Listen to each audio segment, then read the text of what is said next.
pessoal, tudo bem com vocês? Sejam bem-vindos a mais um vídeo do canal do Ovídio. Nós estamos trabalhando aí há um bom tempo, trabalhando com vídeos de lógica de programação, trabalhando com vídeos de informática para concursos. Como vocês sabem, toda a minha formação é na área de TI, mas com o passar do tempo eu venho trabalhando bem forte na linha de gestão educacional.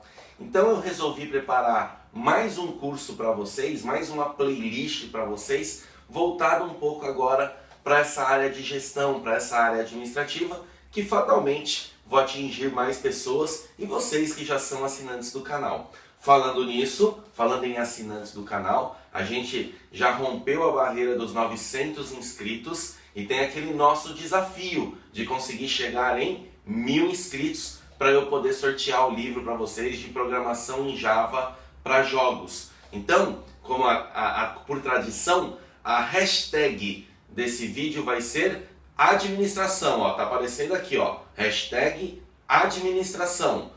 Coloquem um comentário do vídeo, o que vocês acharam, e coloquem no fim do comentário a hashtag administração, porque chegando em 1000 inscritos e a gente está quase lá, a gente vai conseguir, eu vou sortear esse livro para vocês. Essa semana eu fiz uma palestra lá no Colégio Amorim e no evento do CIEE, na 20ª Feira do Estudante, deu um up no canal aí.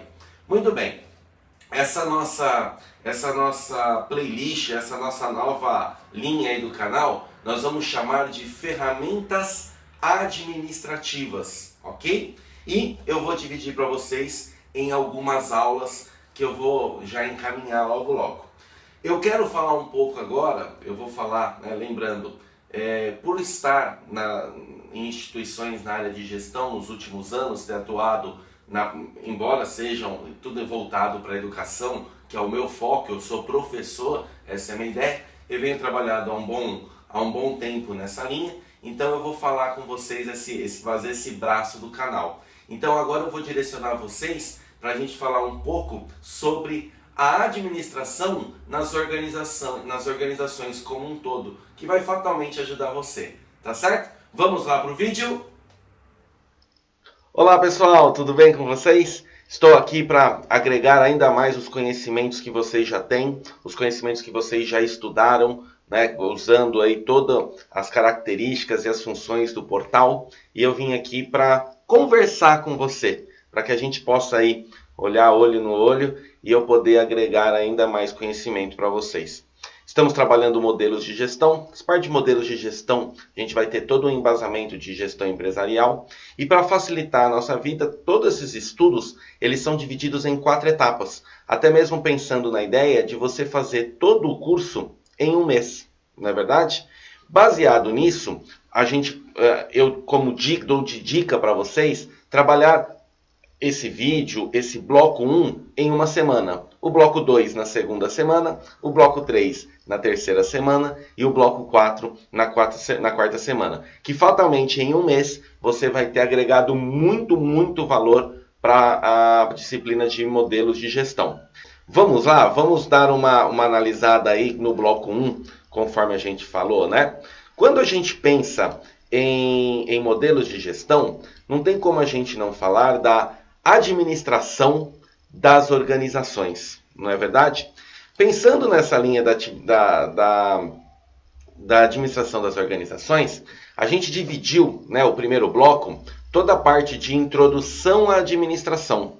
Nessa introdução à administração, a gente inicialmente vai estudar o quê? A organização. Porque é nessa entidade que se concretiza a atividade de administração.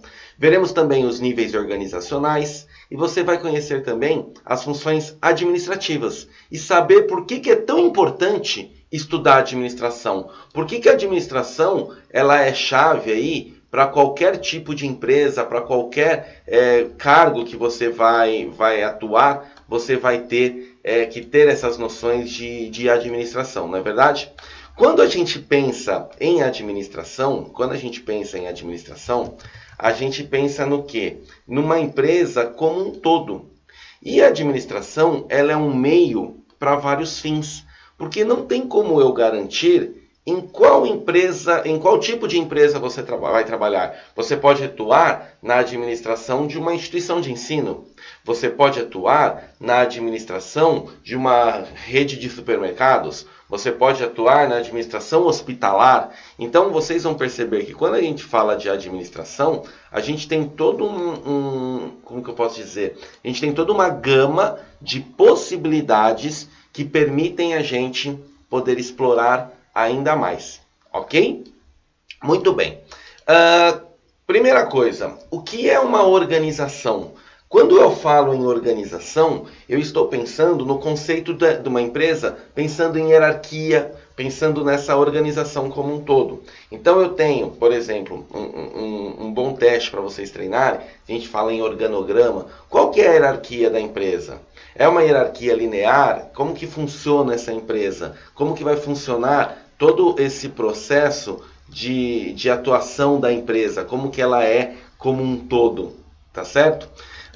Um outro ponto que é interessante a gente mencionar é o que? Existem algumas lendas, né?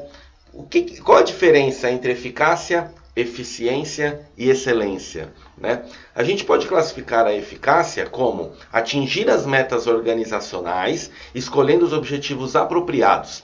A eficácia ela é medida pelos estudos, pelos fins, né? Sem importar com os métodos ou os meios com que eles vão ser alcançados. Já a eficiência, ela alcança, né, os resultados minimizando o custo dos recursos, material, tempo, energia, pessoas, utilizando, né, para atingir essas metas, utilizando tudo isso para poder atingir as metas. E quando a gente fala de excelência, de sucesso, é a soma de eficiência com a eficácia, né? Baseado nisso, a gente pode dizer que quando a gente trabalha com uma organização, a organização ela pode ser dividida, né, na parte de materiais humanos, os humanos, né, que são as pessoas que fazem parte desse modo, né, tanto permanente ou transitório, afinal de contas funcionários vêm e vão em uma organização. Os materiais, né, quais são os meios necessários para a utilização nos processos de produção, né, de bens ou serviços. Lembrando que uma empresa ela pode produzir produto, como ela pode produzir serviços, não é verdade? A parte de naturais e energéticos, que são aqueles recursos que, de um modo geral, a empresa não é proprietária, mas que obtém por um preço para poder desenvolver suas atividades. Matéria-prima, por exemplo, né? A parte de conhecimentos, ideias e informação, que são os recursos que têm origem intelectual, normalmente de funcionários de nível estratégico. E toda a parte tecnológica, né? Ou seja, qual é a tecnologia útil para poder converter o comportamento espontâneo e irracional do comportamento deliberado e racional. Tudo bem? Muito bem. Baseado nisso, dando continuidade nos nossos estudos, um outro ponto que é bem destacado e que eu acho que é importante a gente trabalhar são os níveis, né? Quando eu penso numa empresa, a gente pode desenhar uma pirâmide, né? A gente tem o nível estratégico, que pode ser aí considerado e ocupado pela previdência e a direção executiva. Nós temos, num segundo nível, o nível tático, que são os diretores de departamento, os gerentes de unidades de negócio como um todo. E na base da pirâmide a gente tem o nível operacional, que são gerentes operacionais, líderes de equipe, coordenadores de projeto e chefes de pequenos grupos. Tá? Então é muito importante vocês dominarem esses níveis organizacionais. Tudo bem? Bacana. Continuando nessa linha, a gente pode trabalhar também com as funções da administração como um todo, né? Então, quando a gente pensa nas funções, a gente tem a função de planejamento, não é? No planejamento, ele consiste na especificação dos objetivos a atingir na definição das estratégias e quais são as ações que permitem alcançá-las. Já na organização, ela distribui todas as tarefas e os recursos entre os membros da empresa, definindo quem tem autoridade sobre quem, né? O resultado do processo na organização, todo esse conceito. Já na direção, ela está relacionada com os processos de gestão, né, das pessoas na empresa como um todo, tá? Exigindo mais ação do que planejamento ou até mesmo organização. Um diretor ele acaba entrando em cena, ele acaba entrando no jogo também. Já na parte de controle, é a parte que assegura que os objetivos serão alcançados, não é? Envolvendo diferentes atividades, tais como definições de medida de desempenho, verificação sistemática de desempenho efetivo, comparação entre os padrões e objetivos planejados, né, e o desempenho real como um todo, e finalmente o estabelecimento de medidas corretas, né, corretivas, no caso de eventuais desvios, porque administrar é estar atentos, né, você estar atento a eventuais desvios que podem acontecer, né? Falando em ficar atento, hoje a gente tem diferentes mudanças que afetam o dia a dia das organizações, né? Então, alguns desafios que um administrador pode enfrentar são desenvolver uma nova visão para a sua organização, responder com flexibilidade e rapidez, estar atento à diversidade cultural numa empresa. É um organismo, então você tem diversas pessoas, diversas ideologias, né? Toda essa diversidade cultural como um todo.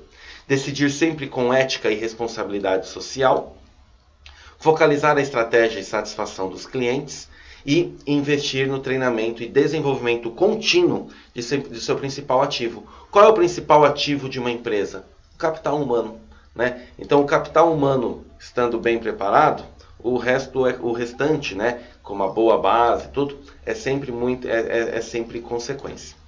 Uma coisa que a gente não pode deixar de falar também, que os custos de uma administração, eles não se limitam a um desperdício de recursos financeiros e de materiais, mas sim em elevados custos para a sociedade, não é? Estima-se que as falências, quando uma empresa encerra, né, o seu trabalho, representa na perda de quase 1 milhão de empregos por ano. Olha só. Então hoje, né, no Brasil, devido às falências, você gera aproximadamente cada falência aí, nas falências, 1 milhão de desempregos, né? É muita coisa. Então isso gera um custo para a sociedade como um todo, né? Referente às importâncias, né, das teorias da administração, é importante dizer que as teorias influenciam a prática e podem guiar as decisões da administração. As teorias da administração influenciam a forma como enxergamos as pessoas, as organizações e o ambiente em que elas são inseridas. E as teorias servem como fonte de compreensão e previsão prática observada nas organizações. Ok? De uma maneira geral, esse primeiro bloco são esses aspectos que são abordados, tá? Eu espero que eu tenha agregado valor para vocês. Continuem firme, não fiquem só nessa videoaula, continuem estudando e nos vemos daqui a pouco no vídeo do bloco 2.